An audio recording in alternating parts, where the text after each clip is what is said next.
नमस्कार, मैं हूं आपके साथ साक्षी। बिहार विधानसभा चुनाव के नतीजों के बाद राजनीतिक हलचल तेज हो गई है। एनडीए को भारी जीत मिली है, जबकि महागठबंधन को करारी हार का सामना करना पड़ा।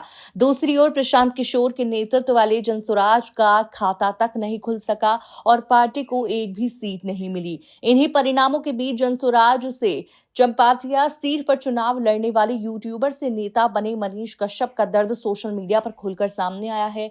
लगातार विवादों, जेल जाने और संघर्षों के बीच राजनीति में कदम रखने वाले मनीष कश्यप ने हार के बाद एक भावुक पोस्ट लिखकर अपनी पीड़ा व्यक्त की, जिसने राजनीतिक हलकों में नई चर्चा छेड़ दी है कि क्या वो अब जनसुराज से भी दूरी बना लेंगे। मनीष कश्यप ने अपनी मां के साथ एक तस्वीर शेयर करते हुए लिखा कि मां, आज फिर तुम्हारे सिवा मेरे पास कुछ नहीं बचा। आज होता कि मैं बिहार बदलने की बजाय पहले अपने परिवार के हालात बदलता तो शायद किस्मत में 22 मुकदमे और कई बार जेल नहीं लिखे होते। इसके बाद उन्होंने एक और पोस्ट लिखकर उन लोगों का जिक्र किया जो उन्हें हार के बाद ताना मार रहे हैं।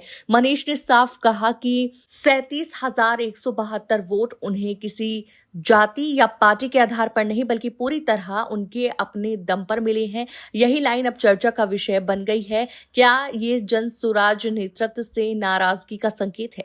मनीष ने लिखा कि जेल जाते वक्त उन्हें उतना दुख नहीं हुआ था जितना इस हार के बाद हो रहा है, क्योंकि उन्होंने बिहार बदलने के नाम पर सब कुछ दांव पर लगा दिया। उन्होंने कहा कि बदले में उन्हें जनता का प्यार तो मिला, लेकिन जीत नहीं मिली। आगे उन्होंने ऐलान किया कि वो तब तक कोशिश जारी रखेंगे जब तक चुनाव जीत नहीं जाते और अपने संघर्ष को बीच में छोड़ने वाले नहीं हैं। इस बयान को कई राजनीतिक विश्लेषक इस रूप में भी देख रहे हैं कि मनीष अपनी व्यक्तिगत लोकप्रियता को संगठन या पार्टी से अलग दिखाना चाह रहे हैं। यही वजह है कि अब सवाल उठ रहा है, क्या मनीष कश्यप जनसुराज से भी दूरी बना सकते हैं? क्योंकि बीजेपी से लेकर अन्य पार्टियों तक हर मंच पर उन्होंने हमेशा कहा कि वो किसी पार्टी के नेता नहीं बल्कि जनता की आवाज बनकर चल रहे हैं। अब जब उन्होंने खुद लिखा कि जीत हार पार्टी के दम पर नहीं बल्कि उनके व्यक्तित्व प्रभाव की वजह से हुई, तो ये वाकई भविष्य की राजनीति का संकेत देता दिखाई दे रहा है। कुछ राजनीतिक विशेषज्ञ मानते हैं कि ये बयान एक दबाव रणनीति का भी हो सकता है, जबकि कुछ इसे शुरुआती नाराजगी बताते हैं। हालांकि अभी तक उनके द्वारा जनसुराज छोड़ने का कोई आधिकारिक संकेत नहीं दिया गया है। अंत में मनीष कश्यप ने ये कहते हुए अपने पोस्ट खत्म की कि वो निराश जरूर है लेकिन हार नहीं मानेंगे